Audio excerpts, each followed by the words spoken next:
Hi guys! Hello Taurus! Welcome dito sa aking channel. Kapalaran 888, welcome.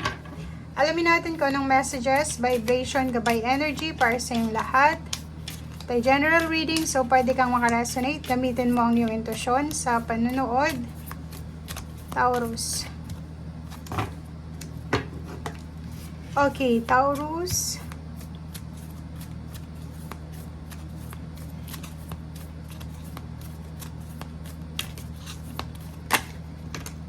Okay.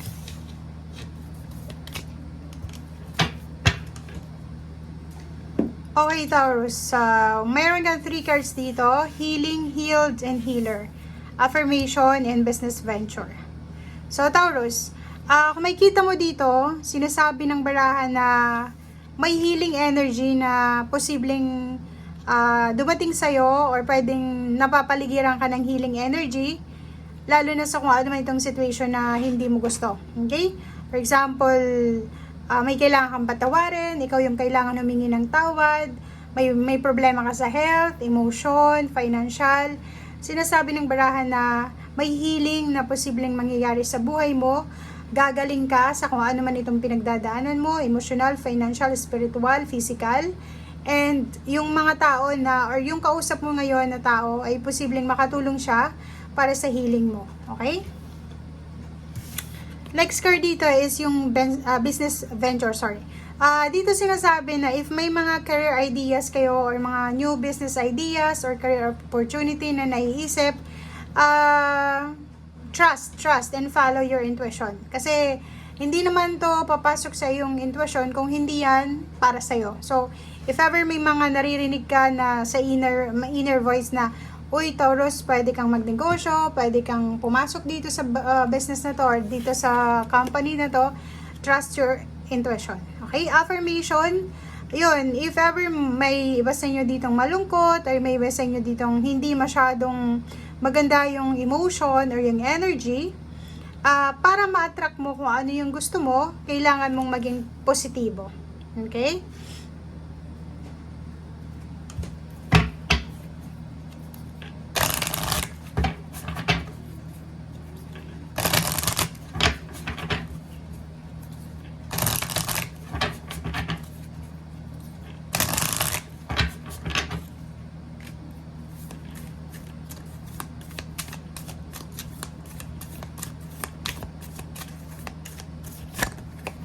Okay, so turtle, be joyful and trusting. So, yun na nga. So, ang kailangan mo daw is magkaroon ka ng trust sa kung ano man tong ginagawa mo sa ngayon.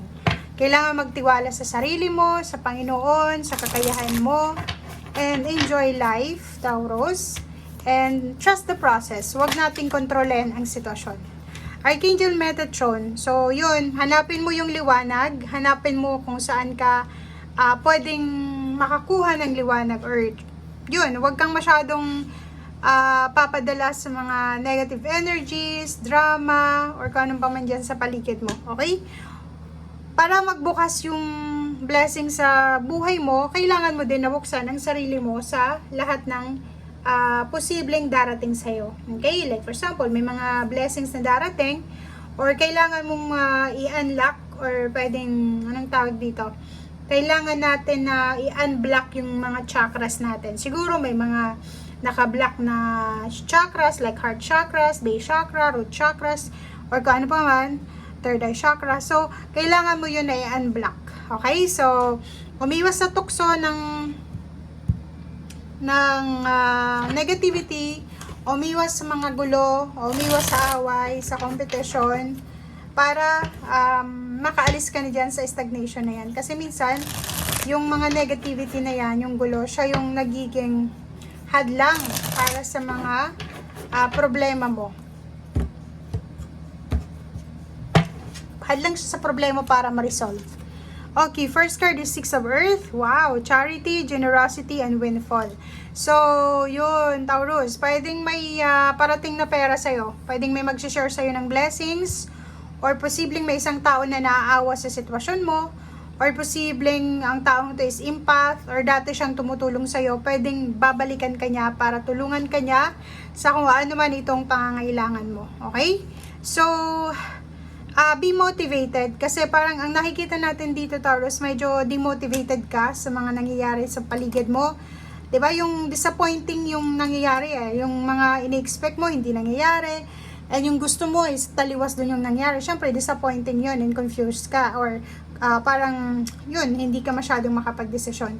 So dito sinasabi na kailangan mo maging motivated, makinig ka sa sinasabi ng iyong intuition, be patient sa kung ano man tong pagbabago na gusto mong maganap sa buhay mo. 'Di ba?